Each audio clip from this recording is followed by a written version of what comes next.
Welcome to another episode. This is the Body Garage, the art of well-being.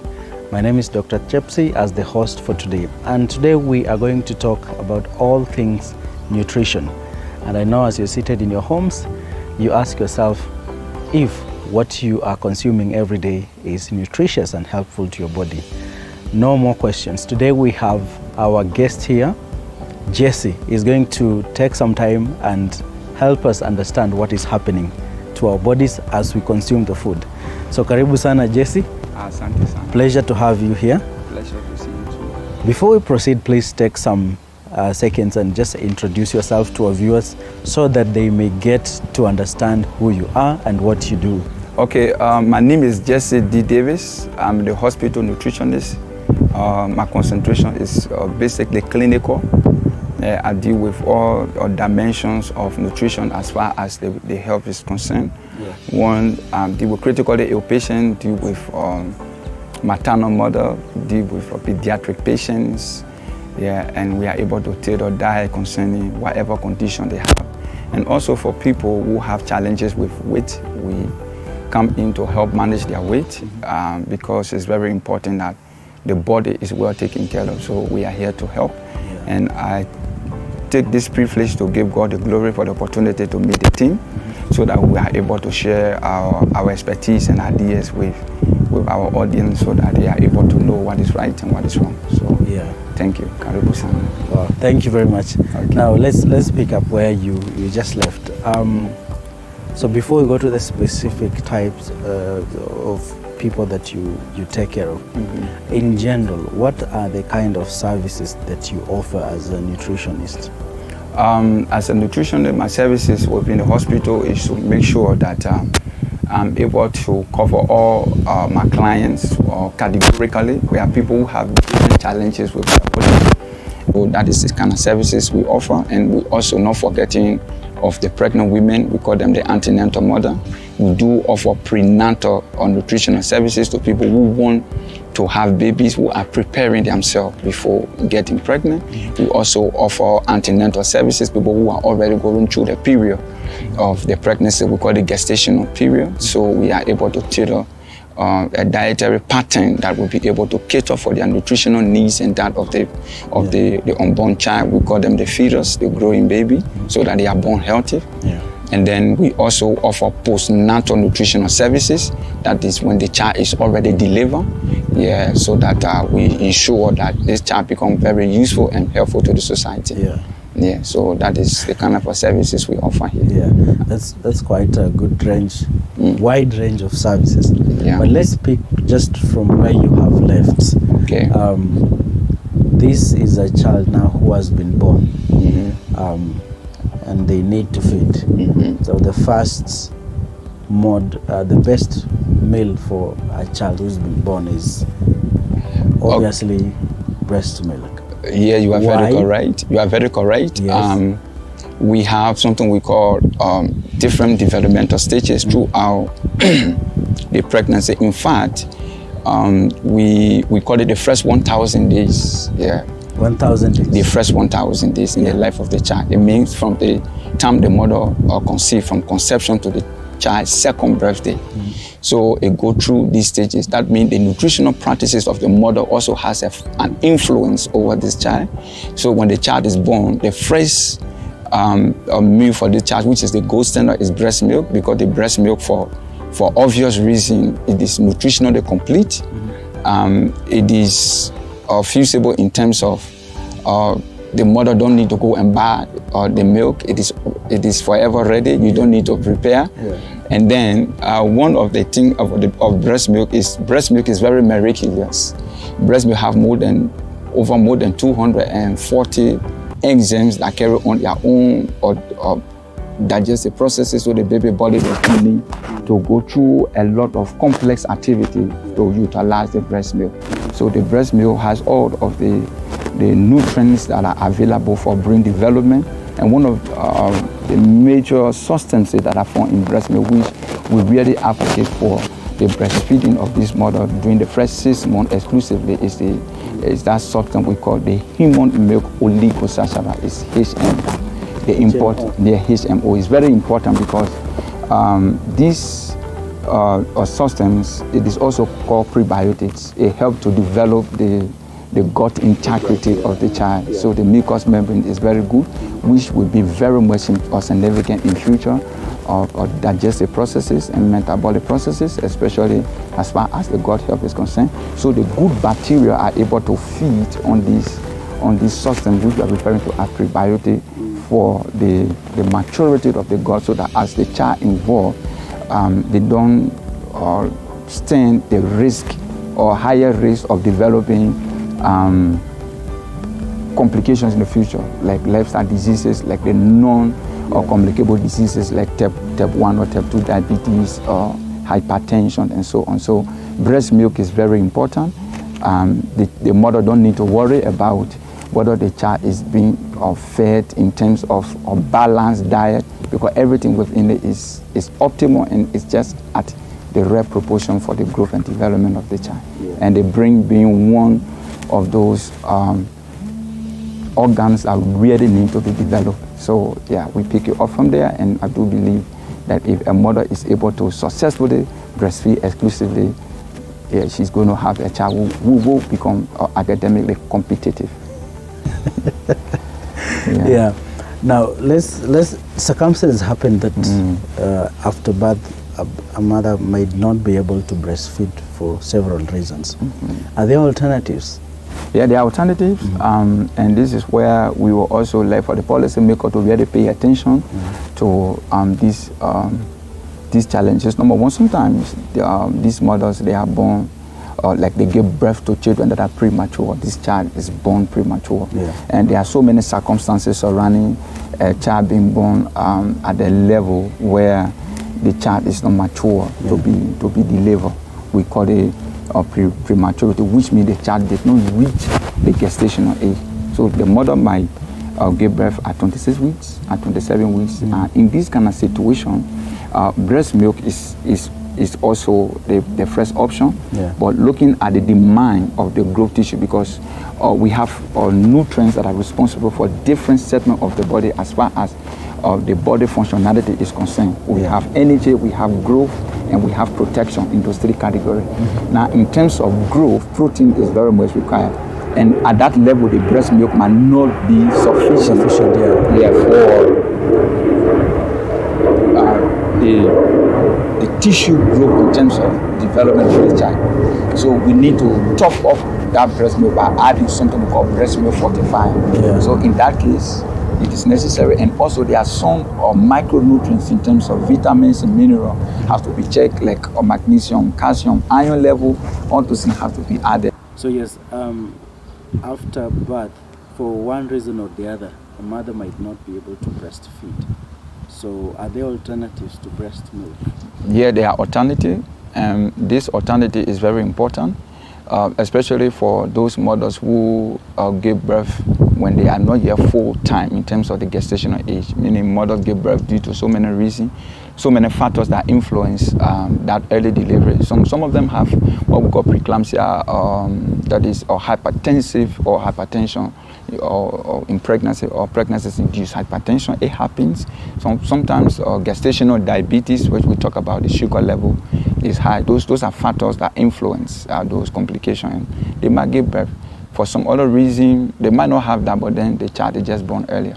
Now, in those cases, they will be able to breastfeed, but the child will not be able to latch. But then the breast milk would need some additional supplementation in terms of fortifier due to some fortified breast milk. Yeah, fortified breast milk. Where we have these supplements that are specifically protein. The content of it is it's very high in protein, and it has some other micronutrients, but the protein content becomes the concentration, because we have different parameters under which the body operates as far as your nutritional values are concerned. One for growth, the other for protection, the other for energy provision, and so on. So we look at the issue of growth. So the child need to grow to catch up with the gestational age as other children of the same that will have been born at the rightful age. So under that category, the breast milk need to be fortified, because the breast milk will not be enough for this child.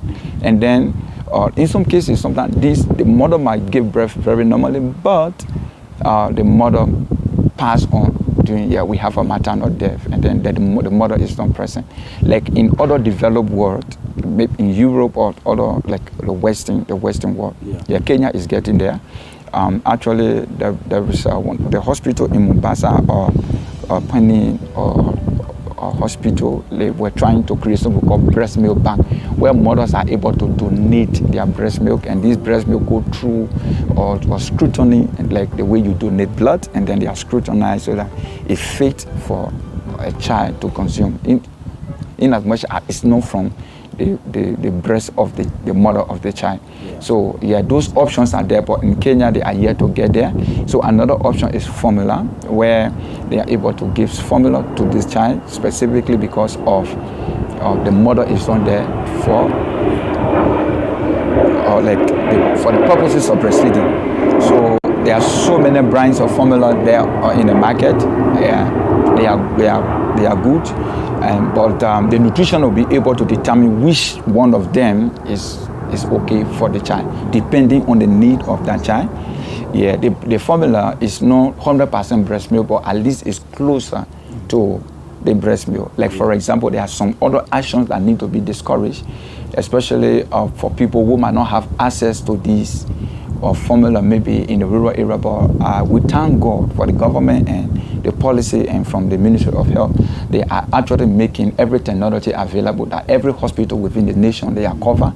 So in that case, we would like to also advise some of the mothers out there, people who might not be enlightened, giving children cow milk. It's not good. In fact, cow milk should not be given to children because they are not refined. We call them breast milk substitute, which are not suitable for children due to the formation of curves, and then the digestive enzyme, they cannot disrupt the development of the mucous membrane, and then the child grow up in the future developing complications. So breast milk will not be, the cow milk will not be an alternative to give to this child because the mother is not there or because of some other reason. So we discourage that cow milk. So formula become, and then somebody out there will say, you guys are not being practical. Why if this way in the village, like in Masai land where there is no formula and thing, what do you do in that case? That's where the policy maker, they are really trying to make sure that those places are accessible. But the World Health Organization came up with a policy of where they are able to reconstitute the cow milk by doing 50-50, like 1-to-1. Where you, for every 1 meal of the milk, you use 1 meal of water, and then you are able to dilute. So you can still use the cow milk. In extreme condition, but it's not recommended.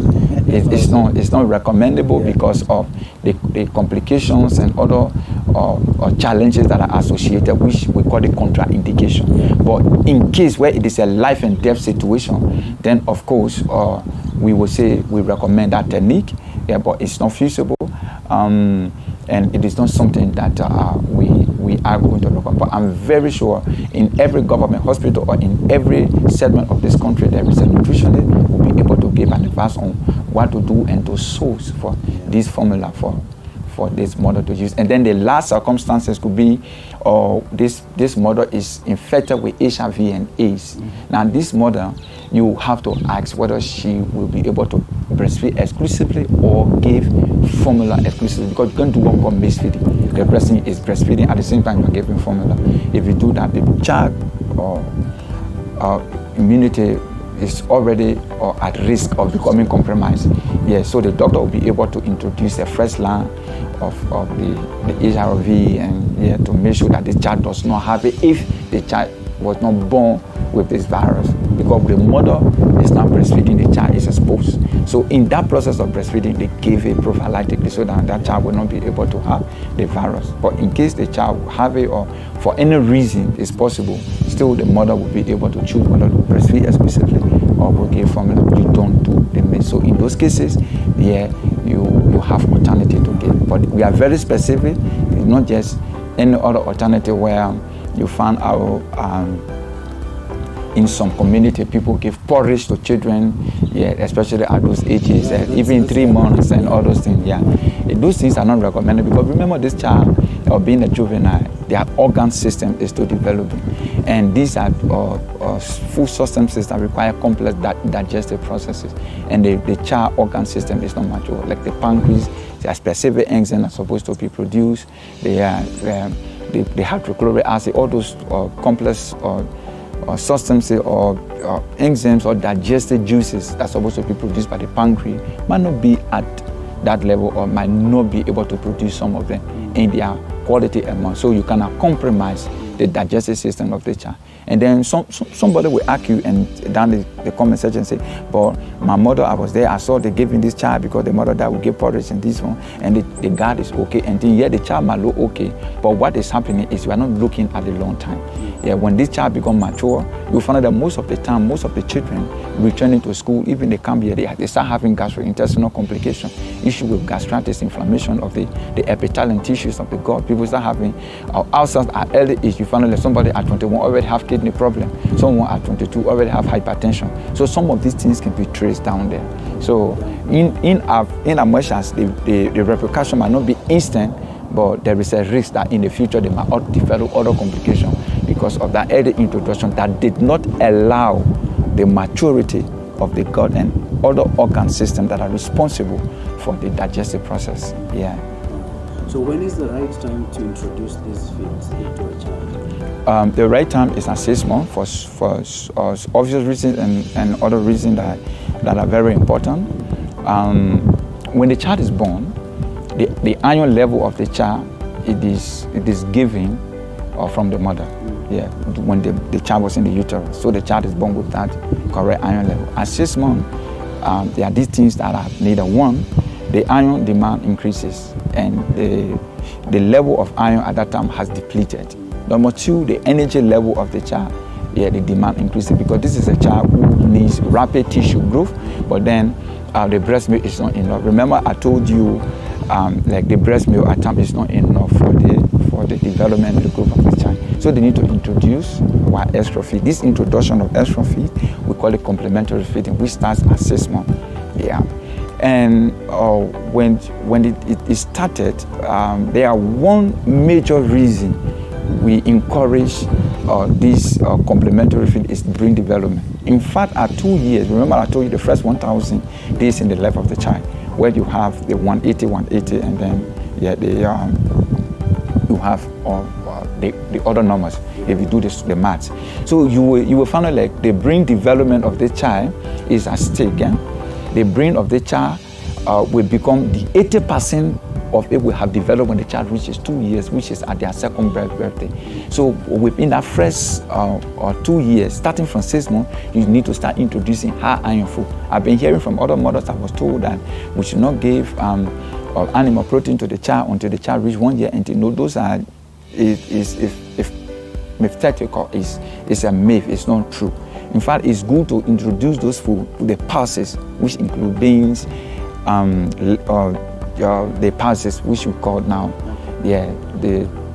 how do we call this? The camembert, dengu, those stuff. We can hold right there. Mm-hmm. I think. You are watching TV 47, the home of untold stories.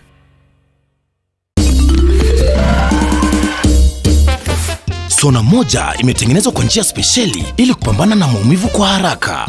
Sona moja ina aspirin kama kiungo. Sona moja, kitulizo kamili. Maumivu yakizidi, pata ushauri wa daktari. Stream the best entertainment straight to your smart device this month and never miss your favorite DSTV shows ever again.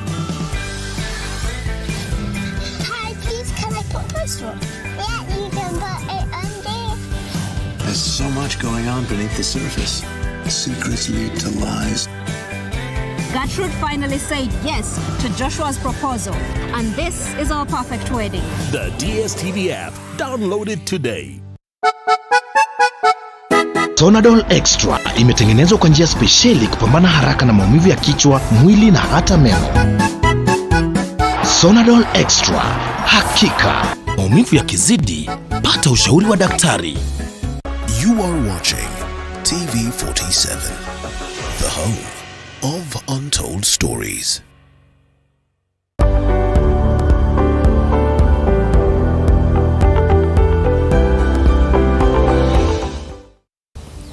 Welcome again to Body Garage, the art of well-being, and we are having a very good discussion on nutrition, and our guest is going to continue to educate us. So Jesse, you have told us about the nutrition for the child who has just been born and growing maybe to the first 100 days, as you say. 1,000 days, as you say. So let's talk about this child who has survived the 1,000 days. Now they're getting older and maybe into teenage years. What is happening this time? This is very, very important. That's an important question, and this will also go to other mothers out there. We have so many factors that influence the well-being of the child because the first 1,000 days, it is the foundation that you have set. Whether this child will become the IQ of the child in school in terms of their performances, in terms of their level of reasoning in the community, their decision making, and so on. Is also highly dependent on the introductory part of this food to this child. Now this child is going into an adult. First we have to look at this child. If this child is going to become an obese child, you look into the family, like they will say is genetically related, yes, which is true, but there are some other factors or role played by the parent because of the belief of the geneticism that are in the line in terms of the genetic connection of obesity. When this child has been introduced to food, you find out like sometimes this child is overfed because most of the people have this belief that the big your child is, the more healthy they are, and people are going to applaud you that you are taking good care of this in the child. African culture. In the African culture. So this child, if you do that, you find out like obesity for children in terms of the BMI, it is a particular measurement that is done is different from that of when you are doing the BMI of an adult. What we look at is we look at 95% of the children of the same age in other countries. We call them the presenter. You look at the age, your age, and your weight, and compare it with that of children of the same age and of the same category. So you find out that if your weight is more than 95% of those people within that category, then we say the child is obese. And when that happens, that child stands a risk of developing type 1, type 2 diabetes, or even cardiovascular conditions like hypertension and other conditions that might compromise and give rise to kidney problem and so on. So the introduction of the food is very important. Why do children get obese? That's the question I want to add, that what are the habits or common things that the adolescents do daily that increase the alter the normal nutrition? It is the choices of food. You see, in the issues of balanced diet, when people talk about balanced diet is not something that is complicated. It's not a complex process to say, I don't understand a balanced diet is just a diet that has all of the nutritional component in their reference. I mean, you have protein there, you have carbohydrate, you have fat. Yes, there is there. And then you have the vitamins and minerals from those vegetables, and then you have fiber. You are also taking your water, the reference amount within 24 hours as recommended. I know some of these things are very difficult to meet, especially with the kind of fast world we are living in. People they no longer have time. You find out like a college student, he just from one class to another class in between, you have to grab a snack and thing. And most of these snacks that people are grabbing, they have more energy than nutrients. Energies come from sugar and the fat at a high level of energy.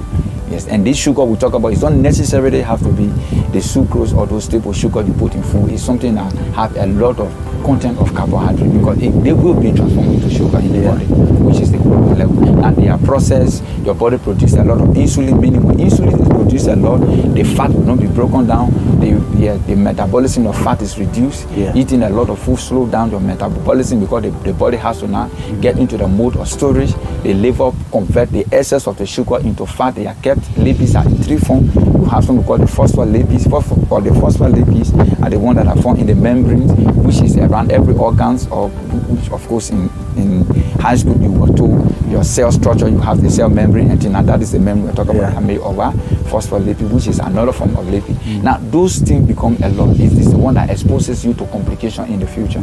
So people take a lot of food that are packed with energy that does not have much nutrients. Like this nutrient we're talking about, the macronutrients. In fact, the macronutrients are very important because they are the one that are going to help the body hormonally in terms of the neurotransmitter, in terms of energy being dispersed at the rightful level, yes, which are the vitamins and minerals. And we get them from the fruits, not to overeat fruit, because again, if you do that, I will also come there where people mistake it. If you say eat a lot of fruit, somebody you just find they are just eating fruit throughout. You even expose yourself to another issues of complication. So I will talk about that. But everything should be in their rightful proportion for them, for it to be balanced. Control the amount of energy you take, and then the food you eat should be more nutrient dense. And then now this person, now you get into an adult.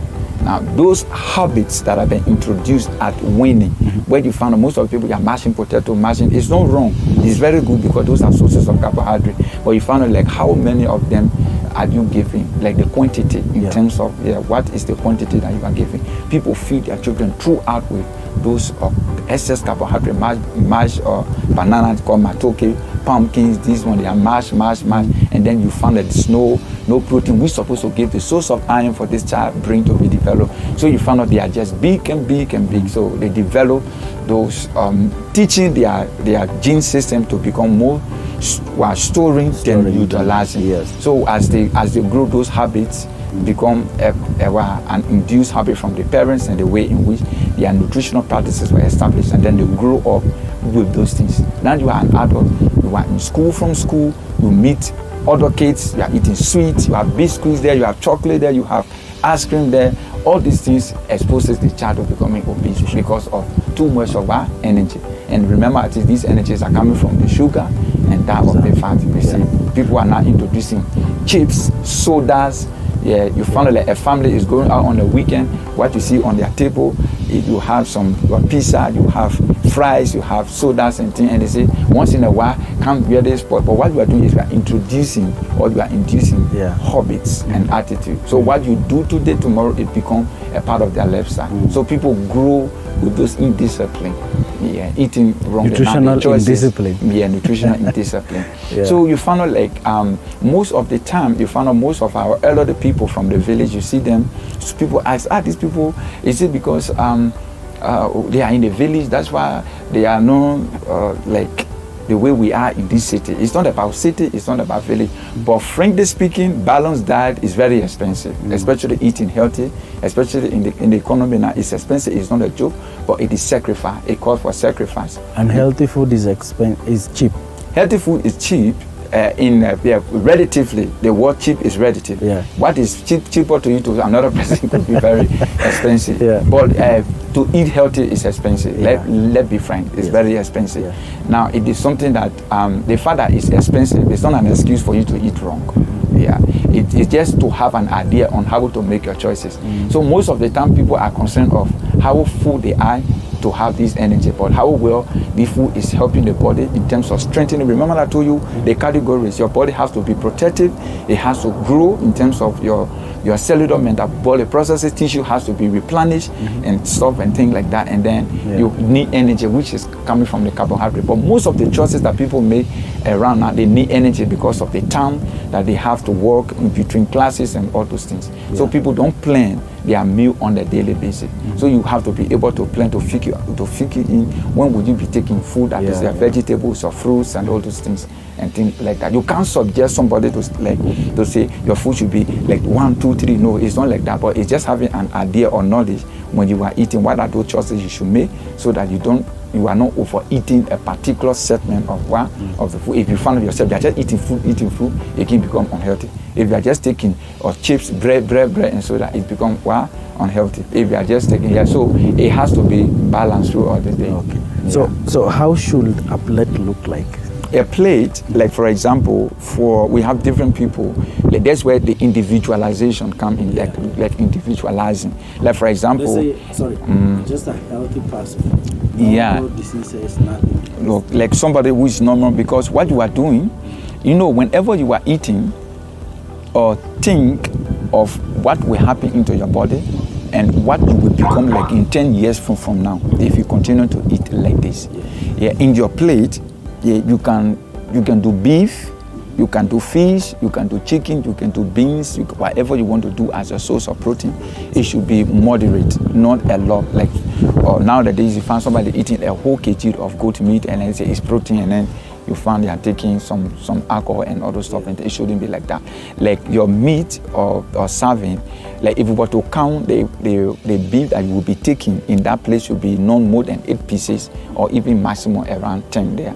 Yes, because of the serving size for that day. One of the things that somebody might not be able to understand is they say, but this guy is not practical. How will you take 10 pieces of meat and all those things? The fact of the actuality is that is not the only meal for the day you're going to have, which will have protein. Yeah, we are talking about at that sitting. Yeah, so you can have that quantity of meat. If it is fish, yeah, like a drumstick, maximum of 2, depending on your energy level and your physical activity level. Your serving size of your rice and whether ugali or whatever that would be the source of your starch should not be more than 2 serving, 1.5 to 2 serving, depending on your energy level. And then when it comes to your vegetable, can be 1.5 serving. Not because vegetable is healthy, so now you are eating a lot of vegetable in terms of maybe 2 to 3 cups. Again, you will induce another or problem which might become a gastric complication in terms of your food, digestion and all those things. You start having issue with bloating because of fermentation, with the too much of fiber, because the fiber from those vegetables, they are not much utilized as compared to the way the carbohydrate and protein will be utilized. So our body is designed for optimal operation. So everything you eat should be at the optimal level, not to overeat them because you have the opportunity to eat. The fact that you have the privilege and the opportunity to eat a goat does not mean you eat a whole goat. Yeah, you have to be able to control that. So in that controlling, after eating that, okay, people will ask, can I eat fruit with my food and things? Eating fruit with your food or eating it after the food does not really make much significant difference. Yeah, because before then they used to say when you're eating fruit with your food, the enzyme, the digestion, it kind of prohibit the importance of the fruit and things. But research has come out and they don't see any much significant difference. So you can eat with your food or you can eat after the food. Depending on what you will want to do, which become a choice. But in another way again, like the issue of taking juice while you are eating, taking tea is not that healthy. Because if you have juice, like blended oranges, mango and things, what you have done is you have partially digested that fruit. Now in the juice form, the fiber content is no longer there. So now the sugar content become more available. And then remember the carbohydrate you are eating, the sugar content. So you find out that you are introducing a lot of sugar in the system, and then again a lot of fat accumulation, and then it now exposes you to obesity and so on. So it is good to eat the fruit in their whole form. Juice can be taken once in a while in between meal, but not something that you should make a practice and a hobby, because most people will say, me, I'm not able to drink water. If I'm taking juice, that is a way I'm able to have my fluid intake. Yeah, you can have your fluid intake, but again, you have to be able to control that thing. So it becomes the issues now of the choices in terms of your balance, that how your plate should be like, and so on. Everything should be done in moderation. Yeah. Moderation. It's very important. So, let's say somebody is already there. This is a teenager, is already all those habits coming, and weight is already there. We want to try and get back to. We first of all have to now do assessment of this person. Yeah, you have to find out what is the current weight of that person. There are some technology which is able to analyze your fat mass and to know the fat level and things. But all of those things will be done, and you will be told this is where you are and this is what you can do. It comes to personal decision making. Yeah, it comes to the willingness, because everything that you want to do, which become a target and a goal, they are process, significant process that you need to pay, which are sacrifices. So if the person is able to make the sacrifice, you have to be able to discipline the amount of calories you are taking as far as the energy level is concerned, and then you focus on the nutritional value of food in terms of the vegetables, fruit and things, where you have to minimize your food, and then you reduce the amount of snack that you are taking in between. You are not going to go for starving in terms of fasting. You know, people have the issue of intermittent. So let me see there as we take a break. Hold the thought, and we are going to pick right from there as we come back. So So let's take a short break and we will continue the conversation on nutrition and weight loss.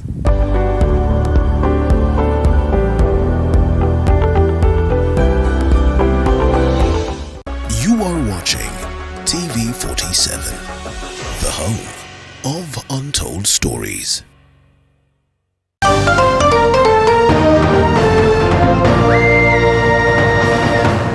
Tonight, we want to challenge the scripters of last night's drama to show Kenyans a single photograph or a video recording of the officers they purport.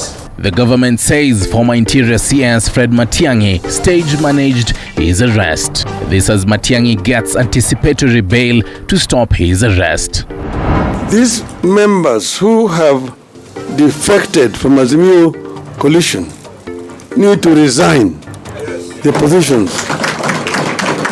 You are traitors. Azimio One Kenya leader Raila Odinga calls MPs who met President William Ruto at State House. Azimio One Kenya expels rebel members. Shida yenye tuko nayo tunajifanyia na tuna nguvu ya kuwa na vifaa yenye tatosha kufanya kazi yetu. Kwa hiyo wenzangu walisema lazima serikali isonge karibu na sisi na itusaidie. 2 people dead following Kakamega mine tragedy. Several others continue to receive treatment in hospital.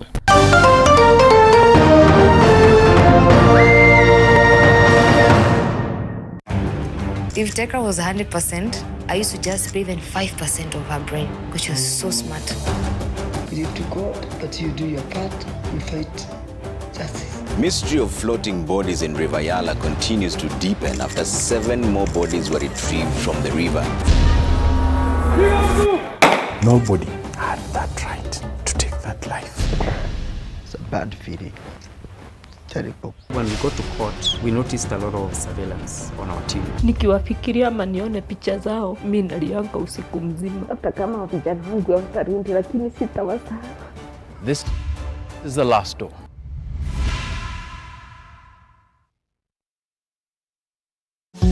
Hey!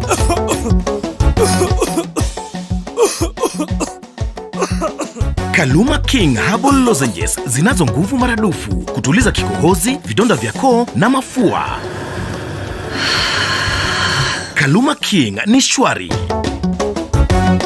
Chika mama huyo muharifu kaiba kuku zangu, vifaranga wangu na mayai zote pia kabeba. Aya, chika mama huyo. Maumivu yakizidi, muone daktari.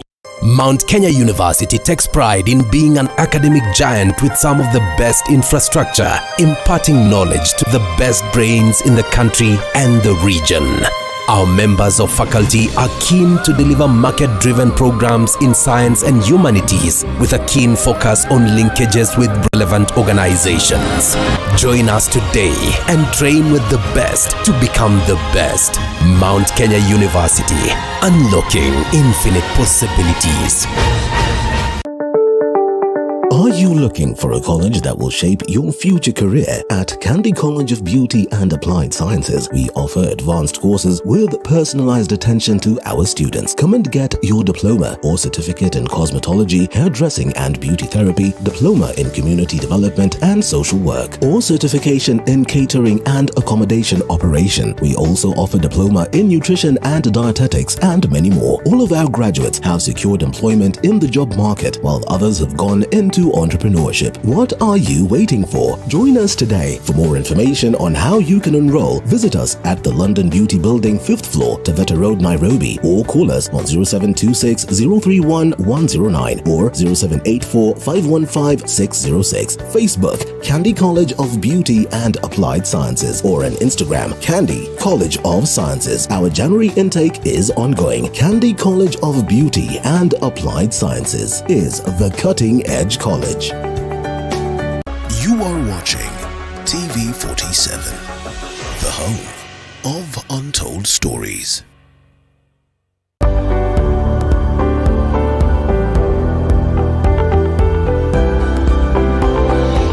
Welcome back to the Body Garage, the art of well-being, and we are continuing the conversation on how nutrition helps us live our daily lives and affects our bodies. So Jesse is continuing to educate us, and we are picking right from where we left about how our food and our nutrition works. And if you're already at the extreme end of weight gain, we call it obesity, right? How do we get back to the normal weight we're supposed to be? Yeah, so it is something that you have. It is very is goal oriented. Yeah. You have to set the goal, and the take-home message on this is you just reduce your energy intake, and of course, energy that comes from sugar and from fat. So you have to now become disciplined. You have to have self-control over those things that used to drive you. So your passion should be what is driving you to eat. Yeah, what do you want to achieve? So that you are not going for those food that are energy packed, especially those processed food. Food has a lot of fat, fries, and those things. Yeah, you are not going to eliminate it 100% because you cannot achieve them in one day. But take significant steps, like reduce the amount of times you consume those food that are energy packed. Of course, soda, or those chips, or those burger, those cakes, those chocolate, sweets, pizza, and those things. Eating a lot of heavy ugali quantity of starch is way over there, and then start reducing them, day by day. Like in the first 1 week, at least I will reduce by 25%. The second week, I'll reduce by 50%, and like that. And then you reach to a level that is acceptable, and then we see what is the progress. If your progress is slow, you can still reduce on, and then you think about more nutrients, the quality of the food you are taking, like in terms of your vegetables, fruits, and things. Taking supplementation might not really help. For me, I don't recommend supplements unless you are very sick and there is a deficiency. Supplement, the reason they might not be 100% okay is because when it comes to the vitamins and the minerals from their natural form, from the fruits and vegetables and those things we are eating, they carry along benefits, what we call antioxidants, which are able to help you or metabolically. They help your system to respond in certain way. But for the supplement, they are result oriented. Yeah, they don't have those benefits that goes along with them. They are result oriented. If it is calcium, make sure that your bone have calcium. The rest you handle yourself. But if you are taking it from the diet, in as much as the calcium is there, it has the antioxidant part that also control inflammations and things. If you refuse, Sorry. So to just summarize, like when it comes to nutrition, weight loss, and everything, it starts with more like habitual. Like you have to teach yourself what you need to do, and then now cut down on the calories. Yeah, the calories, the energy packed food, it's disciplinary. We can talk a lot about it, we don't have that time. So once you are able to adhere to your individualized dietary pattern, because first we have to take the record of what you like to eat, your love for food and those things, then we'll be able to pick up where the problem is, and then we start solving it from that, your habits and your love. And then right there we'll be able to transition down to where you're supposed to be, and then we have a target with. But what if now you refuse to listen and you have now developed diabetes, hypertension, or this stuff and things? Let's talk about that now. Somebody's already diabetic. How does their meal plan look like? Like a diabetic patient, when it comes to their dietary practice, is a holistic approach in the management of their sugar. Well, number one is, we call it lifestyle disease because it is something that you have to revisit your life cycle in terms of the way you live. One of them is you have to change your eating pattern. Your eating pattern in terms of first of all, what is diabetes? Diabetes has to do with the level of blood sugar being high than the normal one. Our body operates in a way like if you eat food, if the sugar get into the blood, when they are broken down, the sugar, we call it the glucose, they get to the blood. The body sends communication to the brain. Brain will now communicate to your pancreas and say produce something we call insulin. It's hormonal. Now the insulin, in collaboration with other substances, which they are part of the macronutrients that are there, especially electrolyte, the potassium, all those things, they work together, and then they will come and say, okay, sugar, you shouldn't be here at this level. Please get to the cells. That insulin will be able to serve as a key to open the cells so that the sugar get there. When the sugar is getting to the cell and it's going lower, the body will begin communicate to the brain and say, well, the sugar is getting low in the blood, and then the brain will communicate to a particular part of the pancreas to produce another hormones that will communicate to the liver and say, well, this guy will need more sugar to be added, and then your liver will start breaking down. They store energy, which is the glucose. They break them down. Yes, we call them the glycogen. They are broken down. Yes, and the hormones that give that instruction is called glucagon. So they communicate, and then that sugar is added. Now that physiological pattern is breached. Now that breach make the sugar to remain there. Now the body is not able to communicate to the liver and say, do this insulin, you go and do that. So that process is breached. The sugar is broken down. Yeah. So what do? You just reduce the amount of carbohydrate that you are taking in, so that the sugar will not be up there. Yeah. So it becomes a holistic stuff where the doctor come in and say the medication you're taking is this one. Is very important. Take this. Why? Most of the medication, especially in type 2 diabetes, because we have basically, for people understanding, we will say 2 types, but although they are not, but they are more. The physiological pattern due to the way it was developed, it has a name. So some is adult induced, so many, but we will just say type 1 and type 2, just for people to understand. Yeah. So the type 2, the doctor will give you a medication, and the medication will help to reduce the amount of carbohydrate that is being absorbed and utilized for sugar to be available. Some of them will increase the insulin sensitivity to make sure that the insulin, which is responsible to open the lock cell for the glucose to get to the cell for them to be metabolized, so that the storage can be done, energy is dispersed, brain get what it's supposed to get, and they are well distributed. So when the person is committed to that medication, reduce the amount of carbohydrate they are taking in. Carbohydrate. First thing is medication, second. You reduce the carbohydrate intake, and then you exercise to improve the insulin sensitivity. Mm-hmm. So when we talk about carbohydrate now, in terms of diabetes, we have to break it down so that it is well understood. Carbohydrate in this case is starch, sugar, and fiber. Fiber can be taken in like in the higher amount, which does not much have a problem of the sugar to be raised. And then when we come to the starches, we have 2 different types. The simple, complex. Complex is what we recommend because the body take much time to utilize them so that the sugar does not spark off fast. Like those brown rice, they will tell you brown bread and those stuff. But for us, we say whole grains. You don't say brown. We associate the name brown so people easily identify, but they are whole grains. So that because the body take much time to break them down. But the simple is like sugar, those stuff and things like white rice or white flour for ugali, make the sugar to be high. Right. We are concerned of sugar control because if you don't control your sugar, it has the propensity to destroy some of your vessels, like the one to the kidney, leading to kidney problem.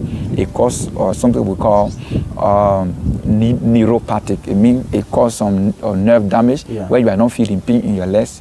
You walk, sometimes you stump your toes, you don't know there is a wound, and then you find out that because of the sugar there, the blood circulation is reduced, and you find out like the bacteria start living in the legs, and then some people, you heard that they are being amputated because of that issue. Yeah. Kidney problem set in because of the nephron. It is this what we call it, or diabetes nephropathy. And then you have to go for dialysis because of the damage of the nephron. Your eyes can be damaged if you don't control the sugar. We call it retinopathy, meaning the retina, that vessel that supply information to the eyes to be well visualized, to be able to see, so that you are able to picture when something is coming and you know that is a vehicle, it's black, it's yellow, it's white, and it get damaged. So your sugar control becomes our concern because these are the complications that are associated. So people who are not aware might come to the hospital when they have already developed those complications. We could talk about the signs and symptoms, how to notice when you are at home, what to do to come to the hospital before you develop complications, but that time is not there. It's not there. So it's just another whole topic by itself. Yes. Let's talk about the elderly people now. How important is nutrition to them? In this case, maybe we are talking about their bones, maybe weaker muscles, and also at the activity level is not that high. How can they benefit from good nutrition? Okay, in the next 60 seconds, one, when you age, your cells age, and then your metabolic processes go down, especially your cell division. Cell divisions are the one that enable the rejuvenation of your cell, especially when you sustain injuries, you heal. So what is responsible for that is what? Is protein. So their protein intake should be a bit higher, and then they take in more fluids, and then they reduce the amount of carbohydrate.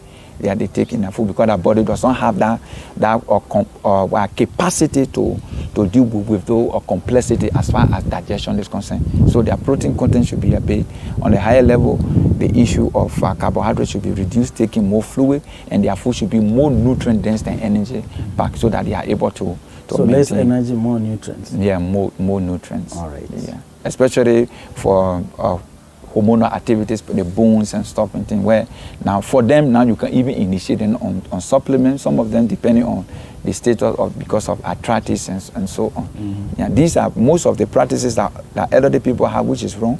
And I'm going to end with this: is taking tea with their milk. It's not healthy. Taking tea with milk? with meals, like eating food and taking tea. It's not healthy. Okay. Because of tea has a particular substance called tannin. Mm-hmm. It also has caffeine, which bound the absorptions of iron. Mm-hmm. It can expose them to anemia. Oh, it's wow. not a good thing. That's a great one to note. Yeah. So we should not be taking tea and food at the same time. The same time. You can drink your tea, but like after eating, you can choose when to take, but not when you are eating and taking. All right. Thank you very much. Because of time, there's a lot to talk about, but because of time, we can stop there. Please let us know where we can find you as we close. I can be found at Koma Rock Hospital at Utawada branch. Every Thursday, I'm at the Koma Rock branch, but mainly I'm stationed at the Utawada branch, Koma Rock Modern Healthcare. It was my pleasure being on this show to share some information with our audience. Thank you, and I hope God give you wisdom to use some of the information